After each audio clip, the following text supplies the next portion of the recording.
Wassalatu wassalamu ala rasulil mujtaba Sayyidina wa habibina wa syafi'ina wa maulana Muhammadinil Mustafa wa ala alihi wa ashabihi wa dhurriyyatihi wa kulli man ittaba'al huda. Asyhadu an la ilaha illallah wahdahu la syarika lahu laisa lahu walada wa asyhadu anna Muhammadan abduhu wa rasuluhu la nabiyya ba'dahu ahli sidqi wal wafa. Thumma assalamu alaikum warahmatullahi wabarakatuh.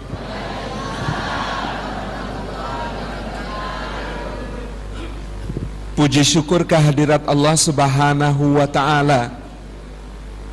Mudah-mudahan setiap langkah yang kita tempuh menuju ke tempat ini, tiap tapaknya menggugurkan dosa-dosa kita dan meninggikan derajat kita di sisi Allah Subhanahu wa ta'ala, dan menjadi pemudah jalan kita semua menuju ke surga.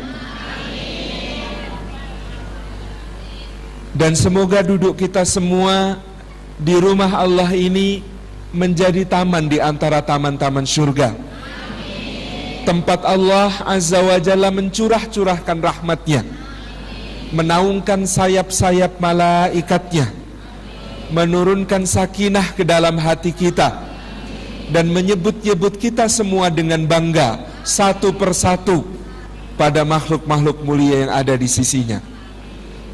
Bapak Ibu ingkang dipun sayang dening Allah Subhanahu wa ta'ala, ngagem basa Jawi menapa basa Indonesia? Campur kemawon. Alhamdulillah Allah Subhanahu wa ta'ala paring nikmat saha rahmat sehingga wonten ing wekdal enjang punika Allah nglempahaken kita sedaya wonten ing Masjid Ar-Rahmah, Baitur Rahmah.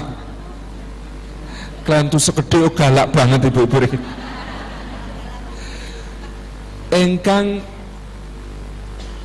menunjukkan bahwa ini bagian dari kasih sayang Allah kepada kita. Dituntun menuju ilmunya, dituntun menuju majelisnya, diingatkan tentang Allah Subhanahu wa ta'ala. Majelis-majelis yang semacam ini senantiasa menggembirakan. Engkang wau kaula sebat adalah fadilah bermajelis ilmu wonten ing hadis riwayat Imam Muslim, ing hadis riwayat Imam Ahmad, Imam At-Tabrani dan Imam Abu Dawud. Ada lagi yang sangat indah majelis tentang majelis semacam ini. Kalau hamba-hamba Allah Subhanahu wa ta'ala berhimpun di dalam satu majelis, mengingat namanya, saling menasihati tentang takwa kepadanya, maka malaikat-malaikat dari langit turun untuk berebut mengambil setiap orang yang hadir di majelis ini agar dinaungi dengan sayap-sayap mereka. Lalu setelah majelis ini selesai, malaikat ini berebutan menghadap Allah Subhanahu wa ta'ala dengan begitu bangga melaporkan nama orang yang dia naungi dengan sayapnya. Malaikat yang awal melapor, ya Allah, hambamu namanya Fulan, namanya Salim, namanya Ustadz Kiai Haji Tamam, namanya Hendri, namanya Parciem, Ponicem, Parikem, macam-macam gitu ya. Semuanya dipaparkan kepada Allah Subhanahu wa ta'ala, dan malaikat itu mengatakan, ya Rabbi, kami bangga kepada hambamu yang satu ini. Maka Rabb kita Azza wa Jalla bertanya, apa yang diharapkan oleh hambaku itu? Kata malaikat, surgamu ya Rabbi, ridhamu ya Rabbi, rahmatmu ya Rabbi. Maka malaikat melapor demikian. Rabb kita Azza wa Jalla bertanya, padahal dia maha tahu, apakah hambaku itu pernah melihat surgaku? Kata malaikat, belum ya Rabbi. Kata Allah lagi, kira-kira kalau sudah melihat bagaimana? Kata malaikat itu, pasti ya Rabbi, dia akan berharap minta surga kepadamu lebih-lebih lagi. Wong belum pernah lihat saja minta, apalagi kalau sudah pernah lihat, pasti minta dengan permintaan yang sangat sangat mengharap kepadamu. Lalu Allah bertanya lagi kepada malaikat itu, padahal dia maha tahu apa yang ditakutkan, dikhawatirkan oleh hambaku itu. Malaikat menjawab, nerakamu ya Rabbi, murkamu ya Rabbi, laknatmu ya Rabbi.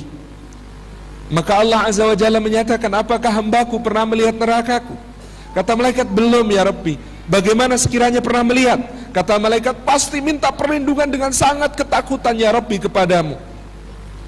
Maka Rabb kita Azza wa Jalla berfirman, bagi hambaku itu yang berhimpun di majelisku, menyebut namaku, saling mengingatkan tentang takwa, maka aku akan berikan kepadanya rahmatku, ridhaku, ampunanku. Malaikat satu persatu lapor, Bu. Malaikat yang agak akhir-akhir lapor agak malu-malu. Dia lapornya begini, ya Rabbi, saya pengen melaporkan orang yang dihadir di majelis itu, tapi tidak kebagian orang yang duduk dari awal sampai akhir. Lah cuma kebagian orang yang mampir sebentar, duduk sejenak, lah terus dia pergi. Mungkin karena ada urusan sanes yang penting. Maka Rabb kita Azza wa Jalla berfirman, orang-orang yang berhimpun seperti itu, berkah mereka tumpah ruah pada orang-orang yang di sekitarnya. Hatta orang yang cuma duduk sebentar, mampir sejenak, bagi dia rahmatku, ampunanku, dan ridhaku. Malaikat yang paling akhir lapor, lapornya lebih malu-malu. Kata dia, ya Rabbi, saya pengen melapor hambamu yang hadir di majelis itu, tapi saya tidak kebagian orang yang hadir dari awal sampai akhir. Saya juga tidak kebagian orang yang duduk sebentar dan cuma mampir. Saya cuma kebagian orang yang melintas lewat di majelis itu lalu melirik. Saya cuma kebagian orang yang melintas lewat di majelis itu lalu melirik ke arah majelis itu. Allah Azza wa Jalla berfirman, itu adalah majelis yang ahlinya, berkahnya tumpah ruah kepada orang-orang di sekitarnya. Hatta orang yang cuma melintas lewat dan melirik sekilas, maka baginya rahmatku, ampunanku, dan ridhaku. Maka Bu, nek liwat pengajian ampun kesupen ngelirik. Ngelirik yang seperti apa? Ngelirik yang dalam hati diikuti, ya Allah, lah saya juga pengen hadir. Lah ning kok ada kewajiban lain yang harus saya tunaikan. Tangga sebelah, tetangga sebelah kok ya wafat pagi ini. Lah pengen ya Allah tetap pengajian, ning saya yang harus ikut ngurusi di dapur. Ya Allah, lah saya ya pengen hadir di majelis itu. Lah ning dagangannya ning pasar kena ditinggal. Liwat melirik, ini bagian dari keinginan yang kuat untuk hadir. Fa insyaallah yang demikian ini, majelis-majelis yang berkah seperti ini, mari kita lestarikan menjadi sebuah kebaikan bagi kita. Bapak Ibu ingkang dipun sayang dening Allah Subhanahu wa taala, ingkang dipun tresnani dening Allah Subhanahu wa taala. Tema kita wonten ing enjang punika fitnah. Fitnah akhir zaman. Menapa to maknanipun fitnah? Apa makna dari fitnah? Allah Azza wa Jalla berfirman bahwa fitnah ini tidak lepas dari adanya iman di dalam hati kita. Maka Allah Azza wa Jalla berfirman, ahasiban nasu ayyusraku ayyakulu amanna wahum la yuftanun. Apakah manusia mengira, dalam surah Al-Ankabut, apakah manusia mengira bahwa mereka akan dibiarkan sesudah mengatakan kami telah beriman?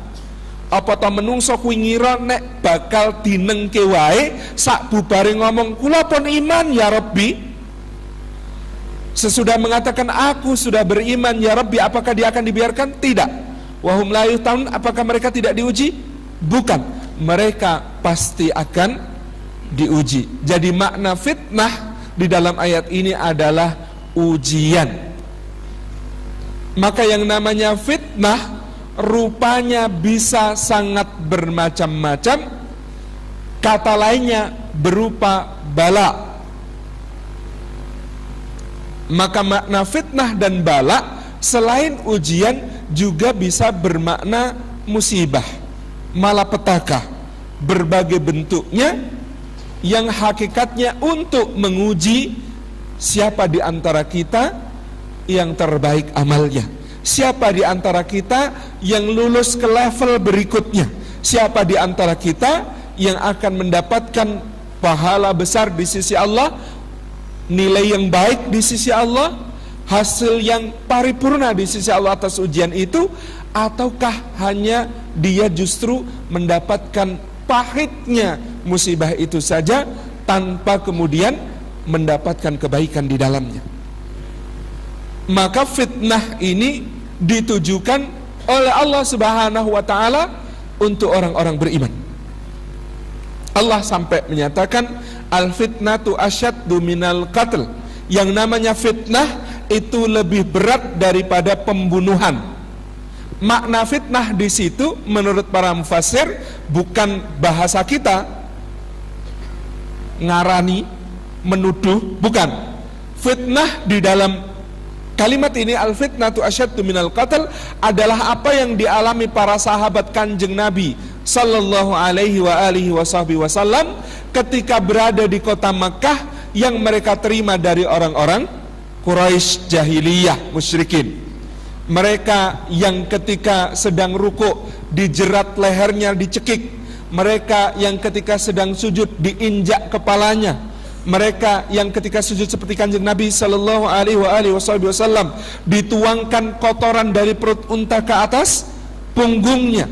Mereka yang kemudian ketika sedang berjalan ke Ka'bah disawat, dibalang, dilempar dengan batu sampai kena ke pelipisnya dan berdarah. Mereka yang kemudian seperti keluarga Yasir disalib sampai mati. Mereka yang seperti Sumayyah ibunda Amar ditusuk dengan tombak dari selangkang tembus ke kepala. Mereka yang kemudian seperti Sayyidina Bilal diseret dari dalam kota Makkah keluar kota melewati pasir yang membara di tengah terik siang, di tengah pasir membara, di tengah gurun pasir itu ditundukkan batu, ditindihkan batu ke atas tubuhnya, kemudian dicambuki sampai yang mencambuki lelah. Lah yang mencambuki lelah, yang dicambuki kayak apa? Tabarakar Rahman, itu semua disebut fitnah untuk menguji iman. Untuk menguji iman itu Allah Subhanahu wa taala mengaruniakan fitnah. Maka fitnah itu dalam bentuk-bentuk yang luar biasa sangat mungkin untuk dihadapi oleh umat Islam, juga bahkan sampai nanti di akhir zaman di mana fitnah-fitnah itu akan sangat besar. Maka Rasulullah itu menuntunkan doa yang salah satu penggalanya berbunyi, jangan jadikan wala taj'al musibatana fi dinina, jangan jadikan musibah kami ini dalam soal agama. Kalau dalam soal yang lain, fa insyaallah ringan. Tetapi kalau sudah musibah ini, bala ini, fitnah ini menimpa kita dalam soal agama, alangkah beratnya untuk istiqamah, alangkah beratnya untuk mempertahankan iman, alangkah beratnya untuk mempertahankan Islam sebagai seorang muslim dan mukmin yang istiqamah, yang mustaqim kepada Allah Subhanahu wa ta'ala. Ini diantara makna fitnah. Maka kita juga akan mengalami fitnah-fitnah, ujian-ujian terhadap keimanan yang telah kita ikrarkan kepada Allah Subhanahu wa ta'ala. Adapun musuh abadi dari Bani Adam, syaitan, secara garis besar telah memberikan informasi kepada kita semua dan direkam oleh Allah Azza wa Jalla di dalam Al-Quranul Karim bahwa pintu fitnah, ujian iman yang akan kita hadapi itu ada dua saja. Yang pertama disebut syubhat, yang kedua disebut syahwat. Yang pertama disebut syubhat, kerancuan-kerancuan di dalam soal agama yang membuat kita bingung di dalam beragama, yang membuat kita tersesat di dalam beragama, yang membuat kita rancu di dalam beragama, yang kita mengira sudah melakukan ketaatan ternyata adalah maksiat, yang kita mengira melakukan ibadah ternyata berdosa. Ini disebabkan kerancuan-kerancuan yang di dalam pemikiran kita ditiupkan oleh syaitan dan juga pengikut-pengikutnya dari kalangan jin maupun juga banyak manusia. Yang pertama syubhat, ingkang kedua disebut sebagai syahwat. Syahwat ini hawa nafsu. Syahwat ini ada di dalam diri manusia, keinginan-keinginan, ingin terhadap dunia, ingin terhadap harta, ingin terhadap wanita, ingin terhadap berbagai macam kesenangan, yang di situ setan bekerja keras untuk membuat manusia melampaui batas halal dan haram, melampaui batas hak dan batil, melampaui batas yang membuat mereka jatuh ke dalam dosa-dosa. Kita bahas dahsyatnya fitnah dua ini saja di akhir zaman. Yang pertama adalah fitnah syubhat. Fitnah syubhat ini bahkan sudah sejak awal dihembuskan oleh musuh-musuh Allah kepada Kanjeng Nabi Muhammad sallallahu alaihi wasallam ketika beliau memulai dakwah. Salah satu yang diceritakan adalah tentang seorang tokoh Quraisy namanya Al-As bin Wa'il As-Sahmi. Al-As bin Wa'il As-Sahmi ini nanti adalah bapak dari sahabat Nabi Amr bin Al-As radhiyallahu anhu. Ketika turun ayat tentang pengharaman bangkai, hurrimat alaikumul maitah, diharamkan atas kalian makan bangkai, maka Al-As bin Wa'il As-Sahmi mendatangi Rasulullah di depan Ka'bah, kemudian mengajak orang untuk datang mendekat kepada dia, lalu dia bertanya kepada Kanjeng Nabi sallallahu alaihi wasallam, "Hei Muhammad," kata Al-As bin Wa'il As-Sahmi, "kalau ada binatang mati alami, itu siapa yang membunuh?" Kalau ada binatang mati alami, mati sendiri, itu siapa yang membunuh? Kata Nabi Muhammad SAW, Allah. Kemudian Al-As bin Wa'il As-Sahmi bertanya, nah kalau kamu nyembelih binatang, itu kamu membunuh binatang itu apa enggak? Kata Kanjeng Nabi Muhammad SAW, iya, saya yang membunuh. Kata Al-As bin Wa'il As-Sahmi, hebat kamu Muhammad, yang dibunuh Allah kamu haramkan, yang kamu bunuh sendiri kamu halalkan. Memangnya kamu sama Allah mulia mana? Allah lebih mulia. Tetapi coba perhatikan syubhat yang ditebarkan oleh Al-As bin Wa'il As-Sahmi ini. Seakan-akan ketika Allah mengharamkan bangkai, berlawanan dengan cara berpikir bahwa yang namanya mati sendiri binatang itu yang membunuh Allah. Kalau Kanjeng Nabi nyembelih binatang, Nabi yang membunuh. Nabi membunuh manusia, membunuh binatang. Kok binatang yang dibunuh manusia dihalalkan, sementara binatang yang dibunuh oleh Allah Subhanahu wa taala sendiri kok diharamkan? Ini salah satu cikal bakal bagaimana syubhat itu ditiupkan. Maka yang namanya agama ini, salah satu ancamannya yang terbesar adalah adanya syubhat-syubhat, cara berpikir yang kemudian merusak kita di dalam memahami agama. Ternyata yang namanya perusak cara berpikir ini muncul dalam bentuk kerancuan-kerancuan pemahaman ditebarkan oleh musuh-musuh Allah sejak awal.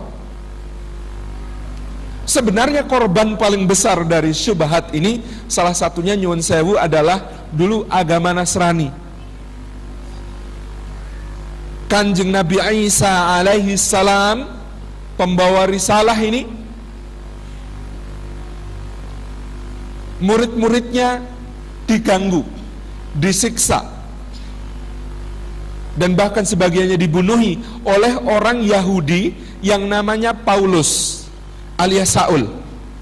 Nah, Paulus alias Saul ini kemudian hari tiba-tiba ngaku mendapat pencerahan mengaku mendapat wahyu, kemudian dia menyatakan diri sebagai pengikut Yesus yang paling setia, lalu dia kemudian seakan-akan menjadi guru bagi semua yang ingin mengikuti Yesus, lalu dia mengajarkan ajaran yang semua kata-katanya itu berlawanan dengan sabda dari Nabi Isa alaihi salam.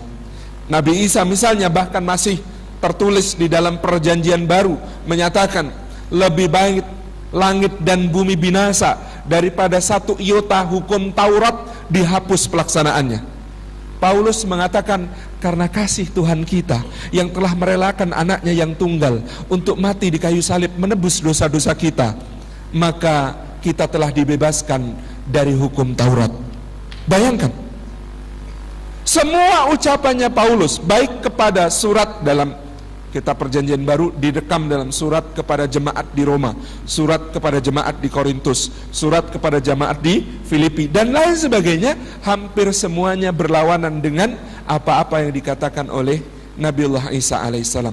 Tetapi anehnya, ini yang dikatakan oleh seorang peneliti yang dulunya seorang biarawati kemudian keluar dari agama Kristen. Dia seorang wanita, dulu sangat taat di dalam agama Kristen, begitu meneliti dan dia menemukan, lah kok ini semua kata-kata Yesus itu dibatalkan oleh ucapan seseorang yang namanya Paulus, tetapi ucapannya Paulus justru menjadi dasar dari agama Nasrani. Ini namanya syubhat yang ditebarkan dan berhasil mengubah sebuah agama. Dalam Islam ada tokoh lain yang muncul pada masa Sayyidina Utsman bin Affan, namanya orang ini namanya Abdullah bin Saba. Lagi-lagi kok yang dilalahnya itu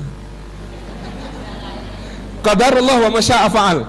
Memang sudah ditetapkan Allah dan terjadilah apa yang dikehendaki oleh Allah Subhanahu wa taala. Itu kok ya Yahudi lagi. Namanya Abdullah bin Saba, dia pura-pura masuk Islam. Dia menjadi orang yang kepingin seperti Paulus bisa ngubah agama Kristen, maka dia kemudian menjadi seorang yang pengen ngubah agama Islam. Caranya bagaimana? Dia adu domba di antara para sahabat, dia tulis surat palsu untuk mengadu para sahabat, sehingga kemudian pada masa akhir Sayyidina Utsman keadaan negara sangat kacau. Begitu kekacauan muncul, maka dia menemukan sosok Sayyidina Ali bin Abi Thalib dan nanti keturunannya untuk menjadi objek dari penyimpangan agama itu. Dia angkat tinggi-tinggi Sayyidina Ali, dia jatuhkan para sahabat lain sejatuh-jatuhnya. Muncul satu firqah pemahaman yang namanya Syiah. Ini karya seorang Yahudi namanya Abdullah bin Saba. Dia agung-agungkan Sayyidina Ali dengan menginjak-injak sahabat yang lain. Tetapi kemudian apa yang terjadi? Dia satu hari di Kufah, di salah satu kota di Irak, kemudian mengatakan kepada orang-orang, inilah wasi, pemegang wasiat, inilah wali, pemegang wilayat dari Nabi, dan bahkan dulu Jibril itu keliru menyampaikan wahyu, harusnya kepada ini, tapi keduluan Muhammad yang sedang di Gua Hira. Ini manifestasi Allah di muka bumi, ayo kita sujud kepadanya. Lalu orang-orang sujud kepada Sayyidina Ali. Murka Sayyidina Ali, itu orang-orang yang sujud dia hukum, bahkan sebagian dengan cara, karena parahnya itu, dengan cara dibakar.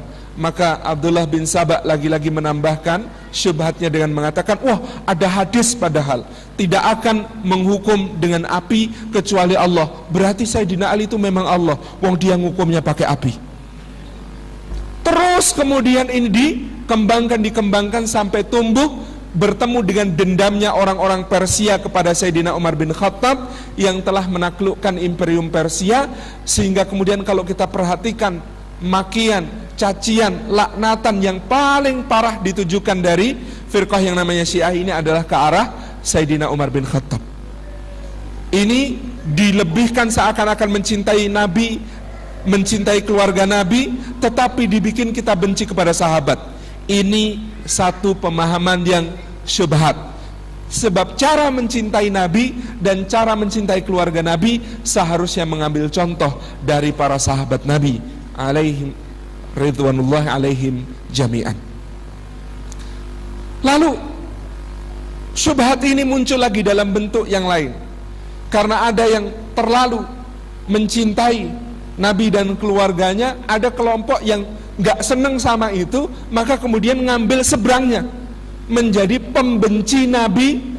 Bukan pembenci Nabi, tapi pembenci keluarga Nabi, pembenci Sayyidina Ali dan keturunannya. Bermula dari situ, mereka keluar dari barisan Sayyidina Ali ibni Abi Thalib. Pada saat perang Siffin, muncul sebagai sebuah aliran namanya Khawarij. Karena keluar dari barisan, mereka disebut sebagai Khawarij. Khawarij ini apa cirinya? Luar biasa, Kanjeng Nabi menunjukkan ciri-ciri yang sangat detail tentang orang-orang ini. Satu, muda-muda umurnya. Repot ini, kayak saya ini masih muda. Dua, mereka membaca Al-Quranul Karim, tetapi bacaannya tidak melampaui tenggorokannya. Lisannya fasih, melafalkan ayat-ayat Al-Quran dengan semangat, tetapi itu tidak melampaui tenggorokannya. Mereka tidak memiliki pemahaman yang benar. Lalu kata Nabi SAW, mereka keluar dari agama seperti anak panah lepas dari busurnya. Mereka seakan-akan menggunakan dalil ayat satu lain, tetapi semuanya dimaknai tidak pada tempatnya. Mereka mengatakan kepada Sayyidina Ali dan Sayyidina Muawiyah bin Abi Sufyan yang berdamai demi terpeliharanya darah kaum muslimin dengan mengatakan, inil hukmu illa lillah, tidak ada hukum berdamai kecuali dengan Allah Subhanahu wa taala. Kecuali hukumnya Allah. Tidak ada hukum kecuali hukumnya Allah. Tetapi itu justru membuat mereka mengkafirkan orang yang berdosa besar dan menghalalkan darah dari sesama muslim yang kemudian tidak sefaham dengan mereka. Ini fitnah yang sangat besar pada saat itu. Tetapi itu justru membuat mereka mengkafirkan orang yang berdosa besar dan menghalalkan darah dari sesama muslim yang kemudian tidak sefaham dengan mereka. Ini fitnah yang sangat besar pada saat itu. Bibitnya disebut di dalam kisah sebagai Dzul Khuwaisirah. Dzul Khuwaisirah ini orang yang pada saat Nabi SAW membagi-bagi jatah untuk para sahabatnya, dia mengatakan, i'dil ya Muhammad, berbuat adillah wahai Muhammad. Rasulullah mengatakan, kalau Rasulullah dituduh tidak adil, maka siapa yang adil? Orang ini kemudian tinggal menyendiri di padang pasir. Rasulullah perintahkan Sayyidina Abu Bakar As-Siddiq untuk membunuhnya, karena dia bibit kerusakan yang sangat besar. Ketika Sayyidina Abu Bakar datang melihat orang ini sedang khusyuk salat, Abu Bakar tidak tega. Dia kembali, ya Rasulullah, dia sedang salat. Maka kemudian Rasulullah SAW mengatakan kepada Sayyidina Umar, Umar berangkat, bunuh orang ini. Ketika Sayyidina Umar datang, orang ini masih salat dan khusyuk sekali, air mata bercucuran dari matanya ketika salat. Kata Sayyidina Umar, lah saya salatnya aja nggak kayak begitu, nggak tega. Kemudian Nabi SAW perintahkan Sayyidina Ali, wahai Ali, selesaikan.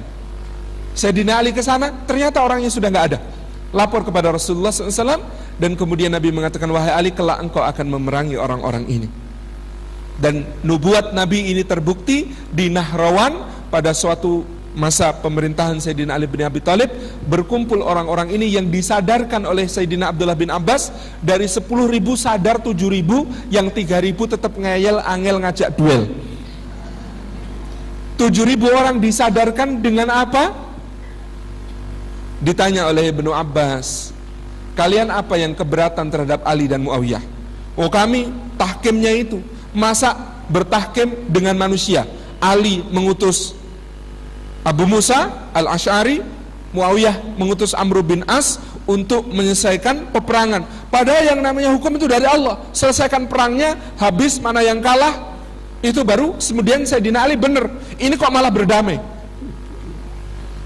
Abdullah bin Abbas bertanya kepada orang-orang yang suka baca Quran tetapi tidak faham ini. Kalau ada suami istri ribut, apa perintah Quran? Mereka bisa menyebutkan, fab'atsu hakaman min ahli wa hakaman min ahliha. utus seorang hakim mewakili suami, seorang hakim mewakili istri, merundingkan masalah itu supaya mereka bisa berdamai. Kata Ibnu Abbas, lah kalau suami istri ribut saja, Quran memerintahkan untuk ada perwakilan membahas supaya bisa damai. Lah ini kalau dua kaum muslimin ribut sampai perang hampir tertumpah darahnya. Lah kalau Sayyidina Ali dan Muawiyah mengutus orang untuk bisa damai, apa itu tidak baik? Apa itu tidak lebih wajib? Apa itu tidak lebih utama? Dijelaskan seperti ini, cuma 7.000 yang mau menerima, 3.000 tadi tetap ngeyel, angel, ngajak duel karena bahaya mereka. Jadi ada orang lewat ditanya, kamu menerima perdamaian antara Ali dengan Muawiyah apa tidak? Iya, menerima. Kalau menerima, dibunuh karena dianggap murtad, keluar dari Islam.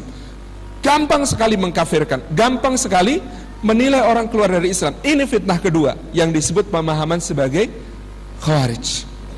Muncul lagi di akhir zaman yang seperti ini akan banyak diisyaratkan Rasulullah sebagai Ar-Ruwaibidah, yang muda usianya, ngawur pemahaman Qur'annya, dan kemudian juga dia cirinya betapa mudahnya menganggap orang yang tidak sama pemahaman dengan dirinya dengan cap-cap yang mengerikan, mengkafirkan sampai menghalalkan darah. Na'udzubillahi min dzalik, mudah-mudahan di Indonesia tidak sampai muncul kelompok seperti ini. Juga tadi kelompok yang awal yang kemudian mewarisi dendam Persia kepada Sayyidina Umar sehingga menjelek-jelekkan nama Sayyidina Umar, seakan-akan mencintai keluarga Nabi tapi ternyata bencinya kepada sahabat Nabi sedemikian deras. Fitnah syubhat berikutnya, dan ini menariknya, Kanjeng Nabi SAW mengisyaratkan selalu muncul dari arah Irak. Nabi pernah berdoa, Allahumma barik lana fi syamina wa yamanina. Ya Allah, berkahi di Syam kami, di Yaman kami. Berkahi di Palestina kami, di negeri Yaman kami. Begitu Nabi selalu berdoa 3 kali, sahabat-sahabat mengatakan, wa najdina ya Rasulullah. Najd kami ya Rasulullah. Yang dimaksud Najd dalam hadis ini adalah Irak. Najd kami ya Rasulullah. Nabi SAW mengatakan, aku tidak mendoakan Najd, sebab apa? Akan muncul di sana fitnah-fitnah. Syekh Abdullah Azam dalam Fidilali Surat Taubah mengatakan, maka dari Irak semua firqah yang berbahaya, yang mensyubhati umat dari pemahaman agamanya muncul.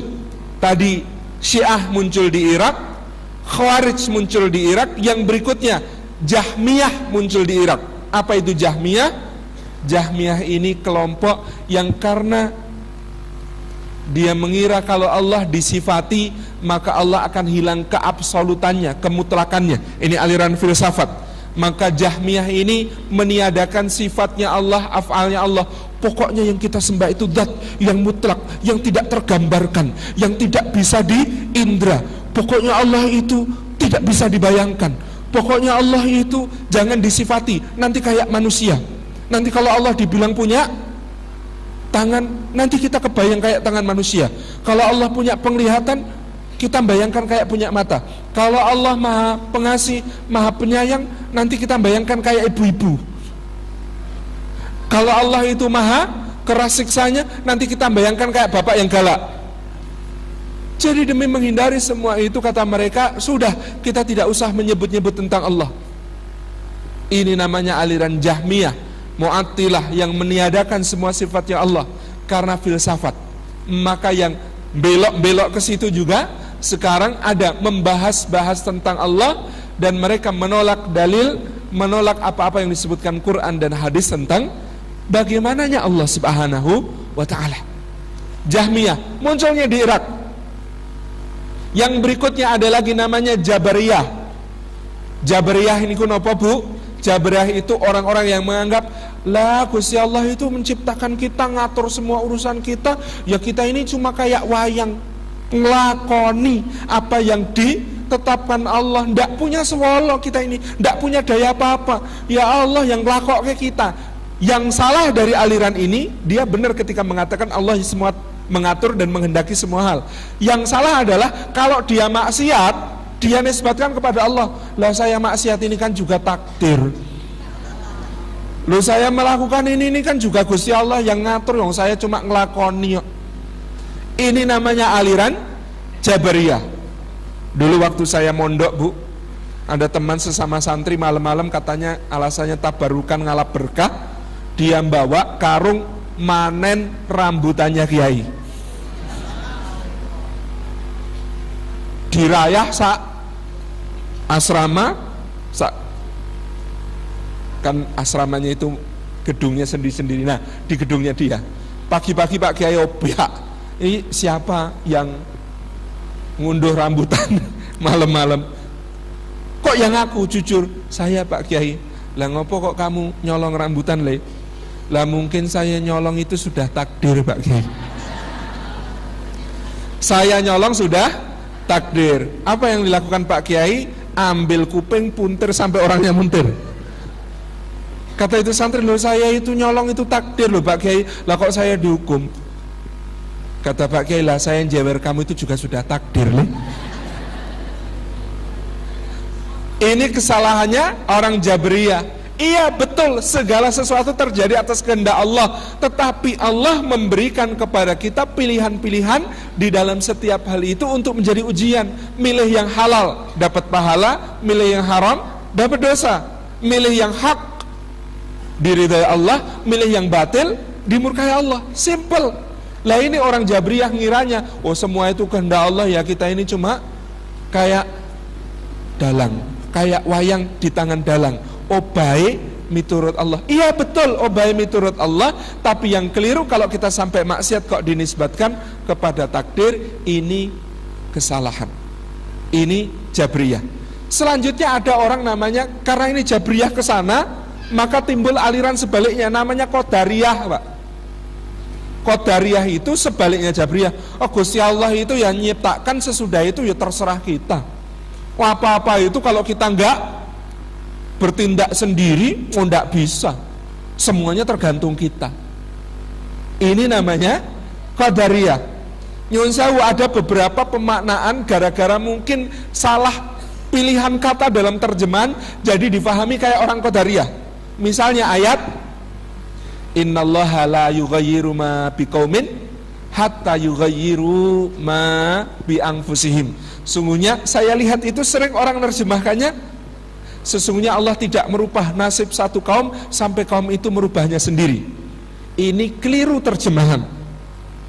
Yang benar, innallaha, sesungguhnya Allah, la yughayyiru, tidak mengubah, ma biqaumin, apa-apa yang ada pada satu kaum, hatta yughayyiru, sampai mereka mengubah, ma apa-apa, bi anfusihim, di dalam jiwa mereka. Yakni tafsirnya, kata Imam Ibnu Katsir, Allah tidak mengubah nikmat yang sudah dianugerahkan pada satu kaum, kecuali kalau kaum itu mengubah dari syukur menjadi kufur, dari iman menjadi ingkar, dari taat menjadi maksiat. Maka kalau sudah seperti itu, Allah berhak mengubah nikmat menjadi azab. Ini makna ayatnya menurut para mufassir. Sebaliknya, kalau kita ini banyak maksiat, kalau itu banyak ingkarnya, kalau kita kurang syukurnya, lalu hidup kita kok rusuh, banyak masalah, ribet di rumah tangga, di masyarakat, di diri pribadi kita penuh masalah, lalu kemudian kita tidak mengubahnya, maka Allah juga tidak mengubah keadaan itu. Kalau kita tidak mengubah iman di dalam diri kita, memperbaiki iman di dalam diri kita, maka Allah juga tidak mengubah keadaan itu. Nah, jadi mafhum mukhalafahnya untuk Indonesia, Allah tidak mengubah keadaan yang ruwet ini sebelum kita memperbaiki iman kita, sebelum kita memperbaiki taat kita, sebelum kita memperbaiki syukur kita kepada Allah Subhanahu wa taala. Ada hadis yang juga jadi pemaknaannya nyun sewu akhir-akhir ini jadi pemaknaan Qadariyah. Hadisnya berbunyi, inni inda dhanni abdi bi. Sesungguhnya aku, kata Allah dalam hadis qudsi, di sisi prasangka hambaku kepadaku. Di sisi prasangka hambaku kepadaku. Saya kok mendengar beberapa teman, terutama nyun sewu yang anak-anak muda, ini kok terpengaruh pemahaman yang namanya law of attraction. Jadi seakan-akan hadis ini bermakna, kowe iki bercita-cita sak karepmu, Allah siap mewujudkan untukmu. Kamu bermimpilah apapun mimpimu, Allah siap mewujudkannya untukmu. Kamu berprasangkalah apapun prasangkamu, Allah akan menunjukkan dan mewujudkan prasangka itu untukmu. Padahal pemaknaan para ulama atas hadis ini maknanya adalah siapa yang merasa dirinya fakir dan yakin Allah maha kaya, Allah yang akan mencukupinya. Siapa yang merasa dirinya lemah dan yakin Allah maha kuat, Allah yang akan menguatkannya. Siapa yang merasa dirinya hina dan yakin Allah maha mulia, Allah yang akan memuliakannya. Siapa yang merasa dirinya berdosa dan yakin Allah maha pengampun, Allah mengampuninya. Siapa yang merasa dirinya kotor dan yakin Allah maha suci, maka Allah yang membersihkannya. Begitu seterusnya.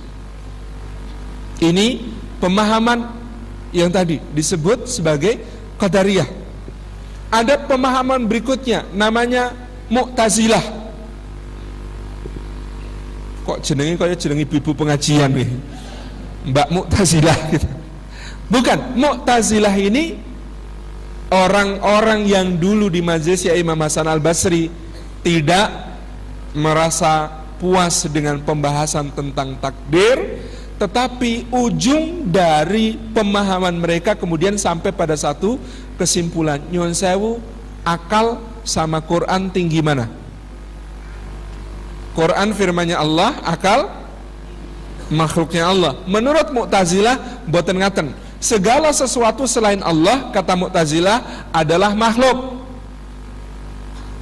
Dalilnya begitu. Segala sesuatu selain Allah adalah makhluk. Lah Quran lak sanes Allah, berarti makhluk. Kata Mu'tazilah, Quran itu makhluk. Lah kalau makhluk kan bisa benar bisa keliru. Siapa yang jadi hakim? Kalau begitu kedudukan antara akal dengan wahyu sama, karena wahyu juga makhluk, akal juga makhluk. Ini berbeda dengan pemahaman ahlu sunnah wal jamaah. Kita semua yang memahami Quran itu bukan makhluk, tetapi kalamullah, firmannya Allah, titik. Tidak usah ditambahi. Kalau kalamullah itu bersatu dengan Allah, apa pisah dengan Allah? Kalau bersatu dengan Allah, berarti ada dualisme dalam zatnya. Kalau berpisah dengan Allah, berarti dia bukan Allah, berarti dia makhluk. Mikire kaduan. Wes pokoknya yang namanya Quran itu kalamullah, kita imani, kita belajar untuk memahami. Nah, rencang-rencang yang nyuwun sewu, ada Islam liberal, ada ini, ada itu, semuanya akarnya adalah pemahaman dari Mu'tazilah ini. Ini semuanya syubhat di dalam beragama yang menjadi fitnah akhir zaman kita. Tapi fitnah akhir zaman tidak berhenti di situ. Tadi seperti saya sebutkan, ada Ruwaibidah. Ruwaibidah menika sinten? Ruwaibidah ini sesuatu yang kemudian seakan-akan berilmu tetapi sebenarnya tidak, dan dijadikan rujukan. Maka mereka sesat, kata Nabi, dan menyesatkan. Nyun sewu, saat menikah tuh saya tuh risih, saya makanya nggak pernah pengen, nggak seneng ditulisi ustad-ustadan itu, karena ustad itu sekarang murah sekali. Sinten kemauan kok ya ustad gitu. Padahal yang namanya ustad itu kalau di Timur Tengah, ya, itu profesor. Ustad, doktor, ya, itu namanya profesor doktor. Maka ini sebenarnya hal penting bagi ibu-ibu dan bapak-bapak untuk apa? Membedakan mubalik. Saya mungkin mubalik, itu pun mungkin tidak sempurna menyampaikan. Khatib, orang yang pintar berbicara, gitu ya, dengan alim, orang yang berilmu. Beda lagi dengan abid, orang yang ahli ibadah. Soalnya kadang-kadang ada orang mengira kalau ahli ibadah menjadi layak untuk ditanya berbagai soal agama. Belum tentu, Pak. Dulu di zaman Bani Israel ada kasus, orang sudah membunuh 99 nyawa, datang ke ahli ibadah. Pak Yai, panjenengan ahli ibadah. Bahasa kita mungkin begitu. Kalau saya ini sudah membunuh 99 orang, apa saya bakal diampuni Allah? Lah yang ahli ibadah ini, jangankan kau membunuh orang, bunuh semut aja nggak tega. Karena dia saking luar biasanya, bunuh semut aja nggak tega menjaga dirinya. Ya Allah le, ya apa kok iso nganti mateni 99. Lah aku mateni semut wira tegel le, apa yo iso diampuni nek ngono kuwi le dosamu akeh men le. Ini orang abid, memang ahli ibadah, tapi bukan ahli ilmu. Maka dia mengatakan, lah bunuh satu semut aja mana mungkin Saya tega lah, kok kamu membunuhnya sampai 99 orang? Itu manusia semua, Le. Belum sempat dijawab, bres, genep 100, Pak. Nah, itu pembunuhnya nganyelke, takoni tobat oleh pora, malah jarine ra diampuni. 99 itu jumlahnya rodok nanggung, 1 sisan. Nah, itu yang ahli ibadah dibunuh sama orang ini. Maka kalau bertanya kepada orang yang tidak berilmu bisa berakhir menjadi tragedi, Pak. Nah, lalu baru dia bertanya kepada orang yang ahli ilmu. Taubat boleh diterima, ada syaratnya, yaitu hijrah, kamu pindah ke tempat yang bisa mendukung kamu menjadi orang baik. Jangan di kampung ini terus, soalnya kamu kayaknya baiknya, buruknya ini karena pengaruh lingkungan, pindah oleh itu. Jadi mana yang layak ditanyai dalam soal agama ini juga penting untuk kita perhatikan. Gak semua orang yang dipanggil ustadz layak untuk ditanyai dalam perihal din. Gak semua orang yang dipanggil kiai layak. Gak semua orang yang dipanggil sebagai guru, muallim itu menjadi rujukan di dalam meminta fatwa.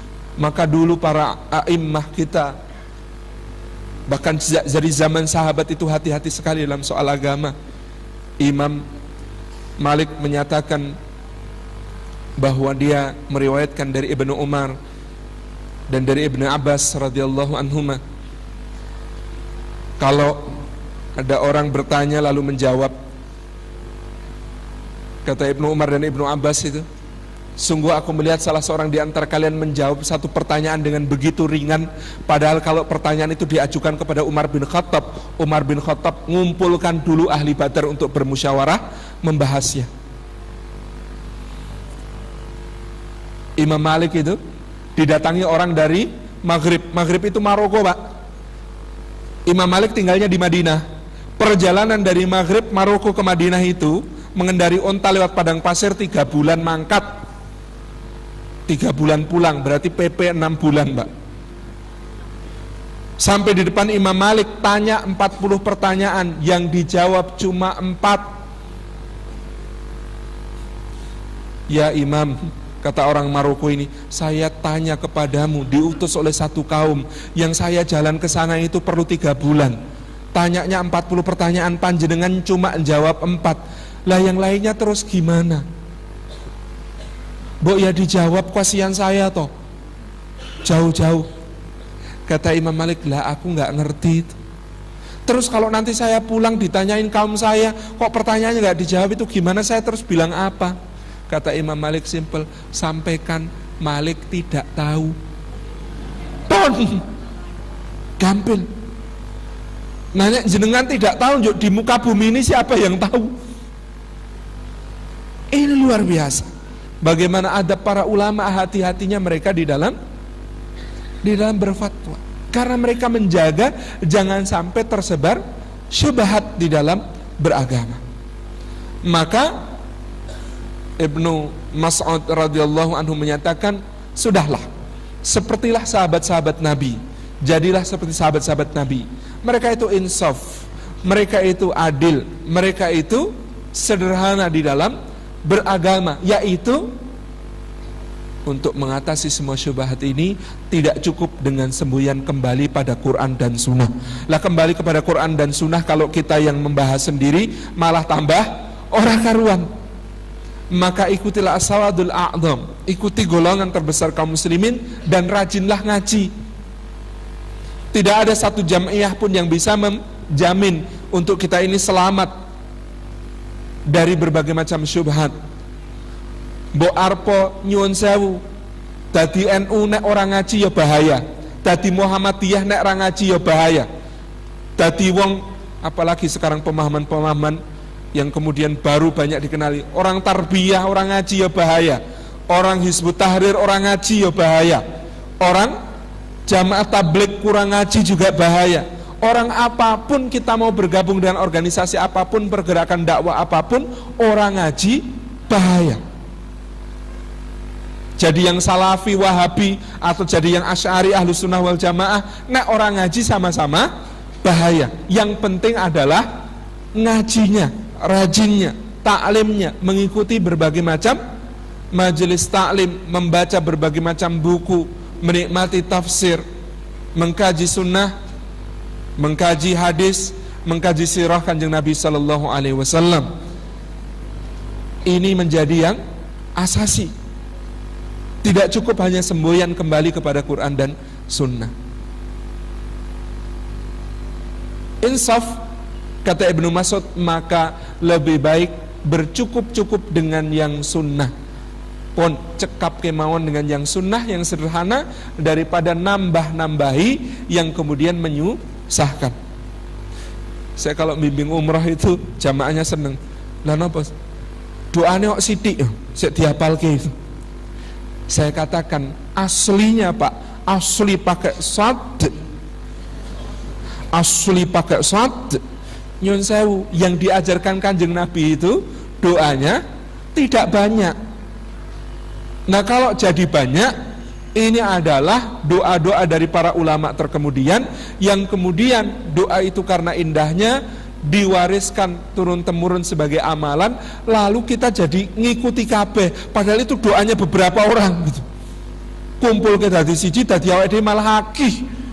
Padahal dulu yang aslinya asli pakai sad tidak sebanyak itu. Yang benar yang mana, Bu? Yang asli ini aman, nambahi angsal asal bener. Nah, yang asli ini pun aman, pun derek sing asli. Ini yang kita ikuti. Jadi Bapak Ibu yang dirahmati oleh Allah Subhanahu wa taala, ngaji ini menjadi pintu kita, benteng kita, supaya kita selamat dari fitnah syubhat di akhir zaman ini. Jadi kalau bismillah kita rajin ngaji dengan majelisnya IKADI, Masya Allah ini berkah seperti ini, fa insya Allah tidak mudah tertarik pada yang aneh-aneh, tidak mudah tertarik pada yang baru-baru datang dan kemudian berbagai macam pemahamannya tiba-tiba meloncat. Nyun sewu, salah satu tandanya ada yang masalah adalah meloncat. Jadi kitab fikih itu urutannya benar, ada toharoh dulu, ada kitab shalah dulu, kemudian kitab zakat, kemudian kitab saum, kitab haji, terus pembahasannya baru paling belakang namanya kitab jihad.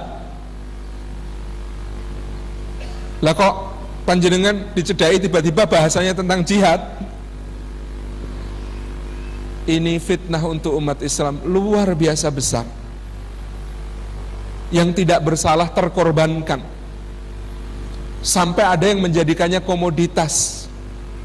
Komoditas itu apa? Ada namanya Global War on Terrorism, perang dunia terhadap terorisme. Itu ternyata duitnya gede. Maka ada orang yang naudzubillahi min dzalik sampai sedemikian teganya kepada saudaranya sesama muslim, dia bikin acara-acara kumpulan gitu ya, deklarasi khilafah, mendukung yang sepoi-sepoi, misalnya begitu. Dan saya dengan persaksian beberapa kawan tahu, itu yang bikin acara deklarasi dari dulu sejarahnya suka jual orang. Jual orang itu misalnya Ustadz Abu Bakar Ba'asyir bebas dari penjara, mau diangkut naik kendaraan dari kota A ke kota B, itu kursinya dijual sama dia pada wartawan. Yang duduk harganya jejeran sama Abu Bakar Ba'asyir biar bisa wawancara, harganya sekian. Yang ini harganya sekian, yang ini harganya sekian. Dijual begitu. Nah sekarang dia jualan anak muda, caranya bagaimana? Bikin acara begitu, lalu apa yang terjadi? Semuanya nulis kontak, nulis nama gitu ya, di dalam daftar hadir. Subhanallah tabarakar rahman, nulis kontak di situ, kan data masuk semua. Acaranya di syuting lagi, itu wajahnya jepret dapat semua. Caranya bagaimana nanti? Tinggal ada yang ditugasi untuk mendekati personal kepada orang yang hadir di situ lewat kontak nomor HP-nya. Mas, Masya Allah kemarin hadir ya di acara itu, hebat banget Mas, Masya Allah kita jadi terbakar semangatnya Mas. Saya pinanggih bisa Mas, kita ngaji bareng Mas. Der. Sampai satu saat, celek, tiba-tiba ada penangkapan, tiba-tiba ada penggerebekan, tiba-tiba ada ini, tiba-tiba ada itu. Naudzubillah min dzalik. Itu yang bikin acara orang jualan, teganya menjual saudara sendiri yang tidak paham, dan kemudian dikumpulkan dengan begitu, kemudian dijual kepada orang-orang yang terlibat dalam global war on terrorism. Katanya perang melawan terorisme, tapi sebenarnya agenda-agendanya adalah suatu hal yang sangat-sangat merusak. Subhanallah, tabaraka rahman. Ini yang nyuwun sewu saya agak nyerempet ke sana sebagai sebuah pemahaman penting bagaimana kita berhati-hati terhadap hal yang sedemikian. As-sawadul a'dam, kata Nabi SAW, ikuti golongan yang besar di antara kaum muslimin ini, berislam dengan semangat, ngajinya semangat, bergerak di rohis semangat, bergerak di dakwah kampus semangat. Silahkan, semuanya sebagai jalan yang benar, bukan di dalam jalan yang kemudian memandang seakan-akan semua dalam masalah ingkar, semuanya kafir, sementara kita berada di dalam jalan yang lurus dengan sembunyi-sembunyi. Tidak, din ini tidak lagi sembunyi-sembunyi. Din ini ditegakkan dengan penuh kebanggaan, dengan majelis-majelis taklim yang ramai, dengan dakwah-dakwah kampus yang semarak syiarnya, dengan dakwah-dakwah sekolah yang ramai berbagai macam kegiatannya. Monggo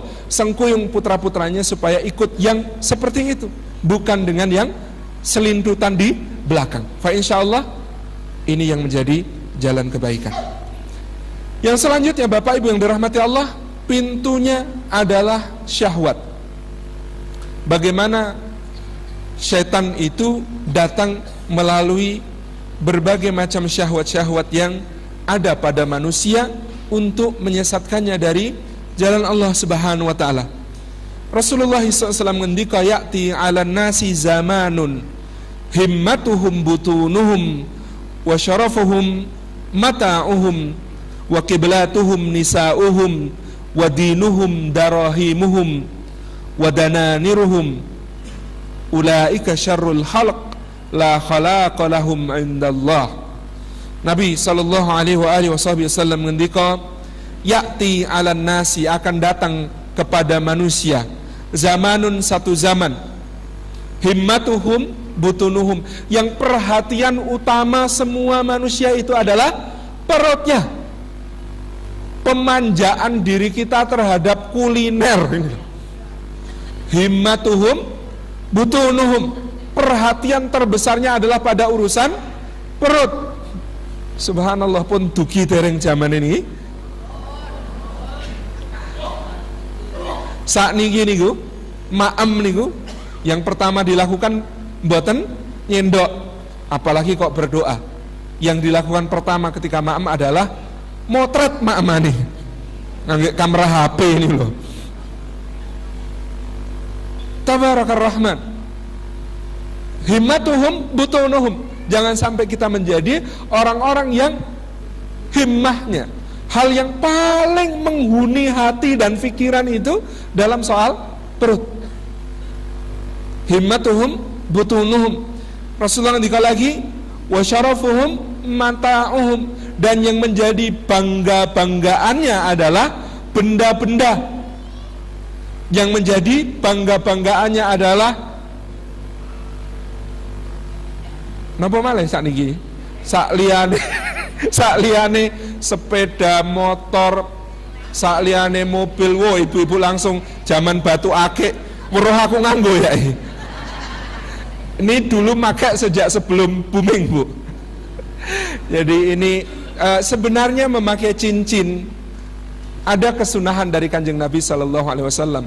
Tetapi kalau kemudian menjadi bangga-banggaan, kalau kemudian menjadi sebuah hal yang ditrenkan, istilah rencang-rencang modern saat ini mangki bisnis, loh watu iso didol miliar-miliaran begitu ya, karena cerita ini cerita itu, ini yang kemudian melampaui batas yang tadi. Nah, Bapak Ibu yang dirahmati oleh Allah, syarafuhum mata'uhum, kok ya yang jadi bangga-banggaan adalah benda-benda. Kemudian Nabi mendika wa qiblatuhum nisa'uhum, yang dijadikan kiblat adalah wanita-wanitanya. Nah, ibu-ibu ya Napa nih Bu? Pria-prianya juga? Mboten ya Bu ya. Ibu-ibu ini setia. Bapak-bapak nggih setia Bu. Insyaallah. Pemeneh kok rajin pengawasan itu. Insyaallah. Kiblatuhum nisa'uhum, yang dijadikan kiblatnya adalah para wanitanya. Tapi ibu-ibu ugi ngatos-atos dalam soal kiblat para wanita ini, sebab bisa juga terjadi nyuwun sewu jilbaban nek ra tiru-tiru artis, mboten aku modene kae kok. Aku melok kae kok model kerudungnya dan lain sebagainya. Ini bisa menjadi kiblat. Kiblatuhum nisa'uhum, wanita-wanita jadi kiblatnya. Makna kiblat itu kan arah, selalu menjadi panduan, selalu menjadi panutan, selalu menjadi hal yang menjadi acuan. Wadinuhum darahimuhum, agamanya dirham-dirhamnya. Wadananiruhum, dan dinar-dinarnya, uang emasnya, uang peraknya, uang apanya, semuanya dijadikan sebagai agama terbesarnya. Hatta ngurus agama, urusannya duit. Seakan-akan segala hal itu selesai dengan duit. Beragama juga dengan duit. Lombane lomba sedekah. Kayaknya lomba sedekah itu baik, tetapi yang terjadi adalah tafakhur, berbangga-bangga dengan banyaknya. Ini juga soal rusak. Sugi-sugian, kayaknya lombanya lomba sedekah, tapi memang berebut supaya dapat balasan 10 kali lipat. Lah balasan 10 kali lipat itu Pak, Bu, kalau masih di dunia belum balasan. Kenapa? Berarti ujian tahap berikutnya. Segala sesuatu itu kalau masih di dunia, itu ujian tahap berikutnya. Penjenengan punya anak perempuan salihah gitu ya, anak perempuan saleh, alhamdulillah dapat mantu laki-laki soleh. Lah wanita soleh dapat laki soleh, itu apa sudah balasan? Belum, itu ujian tahap berikutnya. Sama tadi, orang sedekah mendapatkan asyru amsalihah, janjinya Allah memang begitu. Tetapi kalau asyru amsalihahnya masih di dunia, ini masih ujian tahap berikutnya, level berikutnya, belum balasan yang sempurna dari Allah Subhanahu wa ta'ala. Ini zaman di mana syahwat merajalela. Maka segala hal yang kemudian terjadi, kita bisa melihat ada akar-akar dosa yang akan selalu membayang. Bapak Ibu yang dirahmati Allah, kata para ulama, sebenarnya akar dosa itu cuma 3. Akar dosa itu cuma 3. Yang berkaitan dengan syahwat ini cuma 3. Yang pertama namanya kibr, sombong. Yang kedua namanya tamak, serakah. Yang ketiga namanya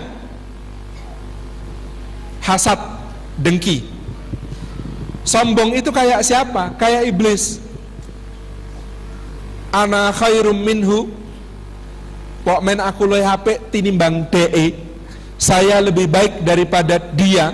Seperti yang dikatakan iblis tentang Adam alaihi salam.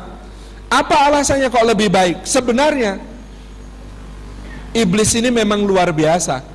Jin, dari kalangan jin, yang kemudian karena sujudnya di hadapan Allah, dalam hadis riwayat Imam Ahmad, dia sujud sebelum diciptakannya Adam itu 40.000 tahun di depan Allah Azza wa Jalla. Ini memang kayaknya layak sombong sebenarnya Pak. Sujud di depan Allah 40.000 tahun sebelum diciptakan Adam. Lah kalau kita ini sujud 4 menit saja migrain. Oh sembuh Bu, alhamdulillah. Ini ada pengalaman yang migrain banyak-banyak sujud, sembuh. Subhanallah tabarakar rahman. Ini yang kemudian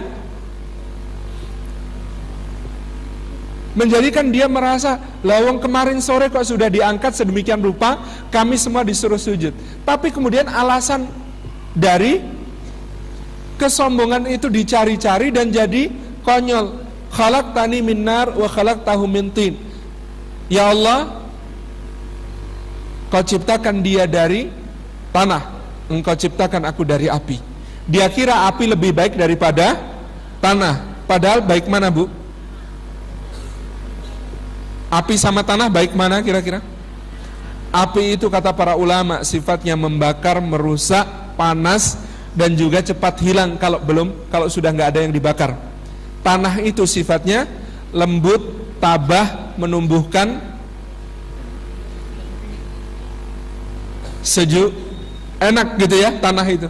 Tapi jelas, Bu, insya Allah kalau kita menjadi hamba Allah yang taat, tanah lebih baik daripada api. Karena apa? Dari dulu harga korek api segitu-gitu aja, tapi harga tanah naik terus.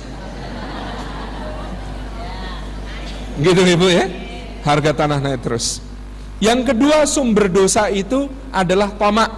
Seperti yang dilakukan Adam dan Hawa di dalam surga. Sudah diberi surga tapi masih nambah, yang namanya pohon yang dilarang untuk didekati, ditabrak juga. Karena apa? Tamaknya karena apa? Godaan setan. Setannya bilang apa? Dia mengatakan itu pohon sebenarnya dilarang dari kamu supaya kamu nggak jadi malaikat dan supaya kamu tidak jadi makhluk yang abadi. Karena ingin ada di alam malakut, karena ingin menjadi makhluk abadi, nabrak larangan Allah. Ini tamak juga akar dosa. Yang ketiga akar dosa adalah hasad, dengki, seperti yang dilakukan putra Adam kepada saudaranya. Yang namanya sombong itu bisa menghasilkan kerusakan yang besar, Pak. Apa itu sombong? Nabi menjawab, batarul haq wa ghamtun nas, menolak kebenaran dan meremehkan orang lain. Ini bisa menjadi hal yang sangat mengerikan. Semakin tinggi kedudukan seseorang, kalau sombong, kerusakannya makin luas. Semakin rendah kedudukan seseorang, kalau makin sombong, kekonyolannya makin tampak. Iya kan? Jadi kalau kedudukannya tinggi, sombong, itu kerusakannya luas. Contoh, Fir'aun, karena raja, kekuasaannya besar, maka kesombongannya menghasilkan kehancuran yang juga besar. Tetapi kalau orang daripada Fir'aun misalnya kedudukannya sangat rendah gitu ya, itu makin sombong makin konyol. Jadi ini sombong makin tinggi kedudukan makin berbahaya, tapi makin rendah jadi makin konyol. Maksudnya juga sombong ada kelebihannya itu masih bisa dimaklum. Oh iya, tapi kalau tidak punya apa-apa gitu ya, kelebihan apapun kemudian sombong, ini kan makin tambah kekonyolannya. Kemudian yang namanya tamak. Tamak itu luas sekali juga dosanya. Sudah diberi halal oleh Allah, istri, suami. Kalau tamak merasa enggak cukup. Sudah diberikan harta yang halal oleh Allah. Kalau tamak juga merasa tidak cukup. Tabrak-tabrakannya itu banyak. Dari golek pesugihan sampai korupsi, Bu. Ini tamak. Yang ketiga, yang namanya hasad, dengki, itu bertingkat-tingkat, Bu. Dengki tahap pertama, tidak suka orang lain dapat nikmat. Dengki tingkat kedua, tidak suka orang lain dapat nikmat dan suka kalau nikmat itu hilang. Dengki tingkat ketiga, tidak suka kalau orang lain dapat nikmat, suka kalau nikmat itu hilang dan punya upaya untuk menjadikan nikmat itu hilang. Dengki tingkat tertinggi, tidak suka orang lain dapat nikmat, suka kalau nikmat itu hilang, melakukan upaya untuk menghilangkan nikmat itu dari orang lain dan memindahkannya untuk dirinya sendiri. Ini dengki tingkat tertinggi. Jadi kalau dengki juga sudah menguasai seseorang, kerusakannya juga luas. Maka seperti putra Adam bisa sampai membunuh saudaranya karena kedengkian yang ada pada dirinya. Jadi ini tadi pintunya setan di dalam membuat fitnah akhir zaman untuk kita. Satu, syubhat, dengan pemikiran-pemikiran yang aneh-aneh dan merusak. Ini tingkat tertinggi dari syubhat yang akan muncul kelak, disebut oleh Kanjeng Nabi SAW di akhir zaman, namanya Dajjal. Seorang pendusta yang sangat syubhatnya dahsyat. Yang dibawa Dajjal itu, dia akan seperti membawa neraka dan surga. Apa yang dia bawa sebagai neraka sebenarnya surga, apa yang dia bawa sebagai surga sebenarnya neraka. Ini yang namanya Dajjal. Tapi kalau kita belum mampu menghadapi syubhat-syubhat yang sekarang, jangan berpikir akan selamat dari Dajjal, karena Dajjal itu yang paling dahsyat. Jadi semua yang ada sekarang mungkin latihan Allah diberikan kepada kita, bahwa nantinya akan ada fitnah yang paling dahsyat yang namanya Dajjal dalam soal agama, dalam soal syubhat pemikiran ini, sampai-sampai apa yang tampak di bawah sebagai neraka sebenarnya surga, apa yang di bawah sebagai surga sebenarnya neraka. Itu puncak syubhat yang mengerikan ini. Kemudian tentang syahwat sedemikian pula yang akan terjadi, dia bermuara dari dosa-dosa akar tadi, dari takabur, pangkalnya dari syahwat juga, dari tamak, pangkalnya dari syahwat juga, dan juga dari hasad, ini pangkalnya dari syahwat yang kemudian terjadi pada diri seorang manusia. Apa obat dari semua itu? Obatnya syubhat adalah ilmu, obatnya syahwat adalah tazkiyatun nafas, obatnya syubhat adalah taklim, belajar, ngaji, obatnya syahwat adalah ibadah, istighfar, berdekat-dekat dengan Allah, bermesra-mesra dengan Allah, bermesra-mesra dengan firman-firman Allah, kitabullah, bermesra dalam salat, bermesra dalam puasa, bermesra dalam tahajud, bermesra dalam salat duha, dan apapun yang memungkinkan kita untuk berdekat kepada Allah Subhanahu wa ta'ala. Bapak Ibu yang dirahmati oleh Allah Subhanahu wa ta'ala, ingin melanjutkan tetapi waktu yang membatasi kita. Ini bagian besar dari fitnah akhir zaman yang kita akan menjadi saksinya. Tetapi wa'tasimu bihablillah, mari kita berpegang kepada talinya Allah Subhanahu wa ta'ala. Insyaallah kita tidak akan tersesat. Mari kita berpegang kepada ilmunya Allah Subhanahu wa ta'ala. Insyaallah kita akan terpandu hidup di dalam dua tadi, dengan cara memperbanyak taklim, memperbanyak ilmu, mengkaji, berdiskusi, ngobrol dengan para guru yang berilmu, ngobrol dengan para asatid yang faqih. Kemudian dilanjutkan dengan menjaga diri kita dengan ibadah-ibadah mahdah kepada Allah Subhanahu wa ta'ala. Dua hal ini insyaallah menjadi benteng yang sangat kokoh bagi kita menghadapi fitnah akhir zaman apapun itu. Kalau Sayyidina Bilal itu, Bu, ketika dicambuki, dipanggang di atas pasir membara, dipanasi dengan terik mentari, ketika dia dipaksa untuk ingkar kepada Allah, apa yang dia katakan? Ahad, ahad, ahad. Begitu ya riwayatnya. Syekh Munir Muhammad Al-Ghadban menyampaikan dari beberapa orang sahabat di dalam kitab beliau Al-Manshad Al-Haraki li Siratin Nabawiyah, bahwa Sayyidina Bilal itu mengucapkan ahad, ahad, ahad, sebenarnya ingin membaca surah Al-Ikhlas, Qul huwallahu ahad, Allahu samad, ila akhir surah. Tetapi apa yang terjadi? Sayyidina Bilal itu sangat ingin membaca surah Al-Ikhlas. Beliau sayangnya belum hafal semua surah Al-Ikhlas. Bayangkan Bapak Ibu sekalian, kalau yang diingat dari surah Al-Ikhlas saja cuma kalimat ahad, ternyata mampu mempertahankan iman beliau disiksa sedemikian rupa, tidak bergeming dari iman yang kokoh kepada Allah, keyakinan yang mustaqim kepada Allah Subhanahu wa ta'ala, yang lurus kepada Allah. Kita ini ada yang hafal 30 juz, ada yang lebih, ada yang hafal 15, ada yang hafal bukan satu, Bu. Kalau tadi hafal 30 juz, yang ini hafal juz 30 gitu. Nggih. Tapi apakah hafalan kita terhadap Al-Qur'anul Karim, surah-surah yang kita hayati dalam Al-Qur'anul Karim, bisa memberi kekuatan seperti Sayyidina Bilal mendapat kekuatan dari surah Al-Ikhlas yang bahkan belum beliau hafal? Ini penting untuk kita hayati bersama. Angan-angan sak maknani dalam kita maca Quran, mari kita galakkan, kita fahami, dan insyaallah kita kaji senantiasa. Saya di sini cuma menjadi penyemangat bagi Bapak Ibu sekalian, dan mudah-mudahan Allah menghimpunkan kita kelak di dalam keridhaannya. Wasiat saya yang terakhir sebelum berpisah dengan Bapak Ibu sekalian, sewu Bapak Ibu yang dirahmati Allah, kalau nanti Bapak Ibu sudah berada di surganya Allah Subhanahu wa taala, dan di sana tidak ketemu orang yang namanya Salim Afillah. Kaulah serius menikah.